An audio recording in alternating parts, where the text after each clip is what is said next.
It would seem that Mike Bloomberg would have some issues in his past that would affect him in a Democratic primary.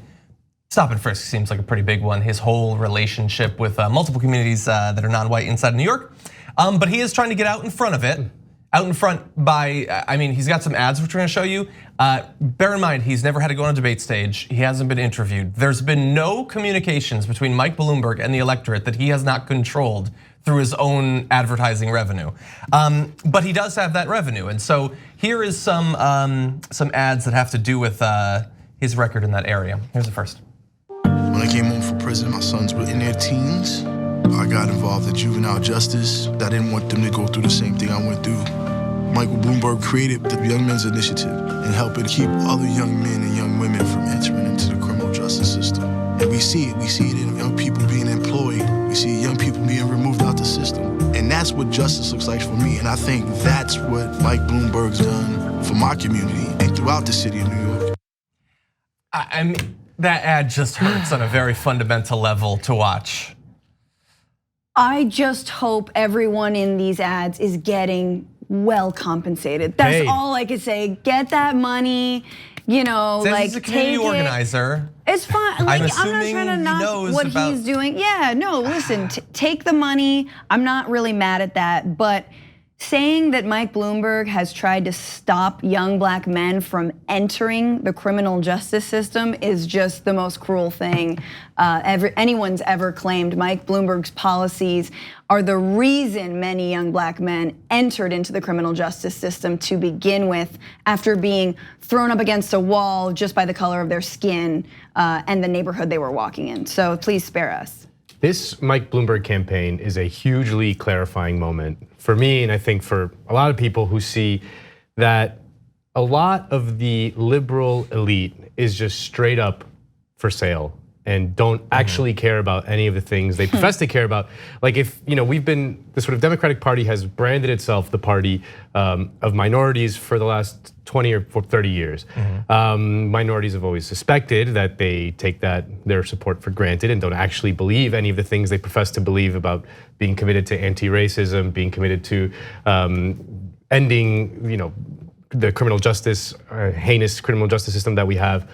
But the reality is that a huge chunk of those people don't actually care about any of that stuff. Because if you see anyone supporting Mike Bloomberg, that's what that tells you. It tells you that they don't care about any of that stuff. Any of the stuff they've proposed to care about in the last 20 or 30 years. Yeah. So it's gonna be a very clarifying moment. And the other aspect of it is that he has so much money that he can single-handedly prop up an entire TV network with ad spending. I mean, if you look at the numbers, I mean, that's like the bottom line of a ton of news organizations throughout the country could be single-handedly dependent on Mike Bloomberg's money, which is gonna, once again, prove like every single Chomskyite in, reading Chomsky like in their dorm smoking weed has a better understanding of the way the media works than these people who pretend that these things don't have an effect, because what you're gonna see is a bunch of networks treat Mike Bloomberg with kid gloves. Yeah.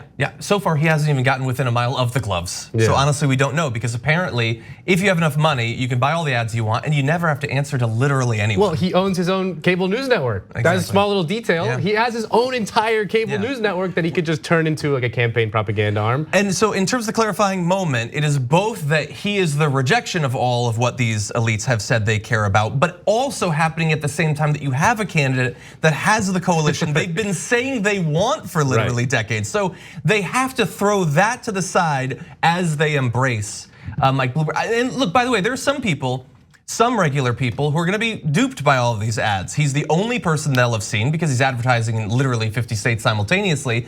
And they will be fooled into thinking not that he has the right positions, because you could watch as many ads of his as you want. You'll never know what any of his positions are, but that he can win, which relies on you having no idea how elections actually work, because he is a disaster. Bloomberg has 60 sexual harassment cases against him. 6-0.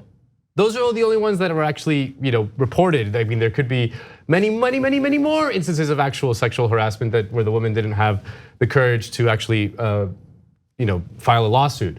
So, or felt, especially at that time, that if she did, she would lose her career and no one would listen to her. Exactly. But look, we think of all these Democrats who were blue in the face outraged at Trump's grab him by the blank tape, rightfully so. But if they could then turn around and support Mike Bloomberg, then I'm sorry, like you cannot be mad about Trump about that kind of thing. But he doesn't say it openly, okay? There's a difference, you know? He's not caught on tape. Or he wasn't caught on tape saying it openly. And when he didn't use the P word, he used the V word. And that was just respectful. He's woke. No, listen, Bloomberg has he has a longer record, if it is possible to have a longer record of being a racist and sexist than Trump.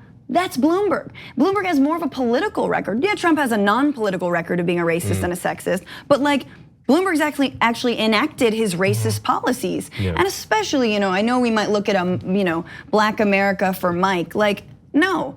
And whenever I think of anyone who's viable and who can like beat Trump, I always think about how Trump will co-opt a progressive critique of that candidate to his advantage, like we saw him do with Clinton all the time. And we know that actually, other candidates like Bernie Sanders are a lot less weak on that front. But when it comes to going against Bloomberg, it's like, Trump is gonna not stop talking about stop and frisk. It'll be endless. And his lies about how, African American unemployment is down and, his lies to the African American community, like which are again, just as full of, nothing as Bloomberg's, but he will weaponize that. Yeah, and I love that on like cable news, there are a couple figures who you can see smoothly transition from it looks like Bernie Sanders could beat Trump, but he's never been attacked before too. Bloomberg's the guy. I think Bloomberg can totally do it, but they do that. Okay, so I'm getting from both of you that this first ad hasn't won you over. No, but I'm open-minded. Bloomberg's yet. Yeah, my Venmo account, Mike Bloomberg, is at Nando Vila. If you deposit, there's an R? $1 million.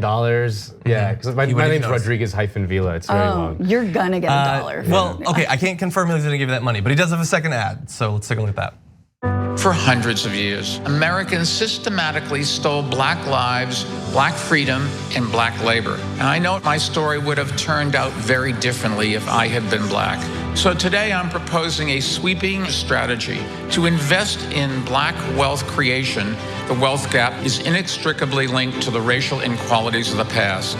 And I'm determined to make breaking that link a centerpiece of my presidency. That is the most intellectually offensive ad I've ever seen in my life. Like it's inextricably linked to the inequities of the past. It is. But in some cases, it ain't that far in the past for your administration in New York. Like what the Bloomberg administration in New York taught us, which by the way, he did the thing that Evo Morales was military coup for, which was extend his term limits to 3 terms. That's right. But we don't talk about that ever. But what the Bloomberg mayorship of New York has taught us is that a huge swath of well-to-do, middle-class, white liberals will accept a sort of soft fascism, like a light police state in their own world, as long as they are personally not affected, but they do not care about any of the underclass at all. And this is a good example of why that is, because like as long as someone uses the right words, if someone says like, systemic racism is linked to the past or whatever, but what can be done about it? All that stuff. As long as they say the right buzzword, they sound like a campus, speaker or something in 2020. What about reparations? Yeah, Bloomberg's gonna come out for reparations in 2 seconds. Dude, honestly, come out for reparations. That's where that ad was going. It was like, the histories of systemic racism, blah, blah, blah. Reparations. Do it, Bloomberg. Come on, just come on. He could personally do it. Yeah, he can personally pay. Yeah, he can personally pay reparations. Do you think he will definitely get pushed on that, right? Like he'll be asked by, You're talking about his record in this area? Yes, he'll be asked about reparations. Remember how all the candidates about 6-10 months ago were about, are you for or against reparations? I know Bloomberg is gonna get asked about that. Here's the thing, the only difference between Mike Bloomberg and Donald Trump is that on their way from Earth to Elysium, Bloomberg will airdrop a bunch of diet soda. And that's, that's love. Thank you. We are thirsty. Don't miss your chance to win a trip to Los Angeles and have dinner with Cenk, John, and me. Just head to tyt.com/dinnerinla to register to win. Sign up for a free Aspirations Spend and Save account. Then you just register your eligibility and swipe your aspiration card daily on purchases to gain entries. Not only are you entering to win a trip to Los Angeles and dinner with TYT hosts, you're also not depositing your hard-earned money into fossil fuel exploration or production. As a friendly reminder, even if you already have an aspiration account, you must still register for eligibility into the sweepstakes.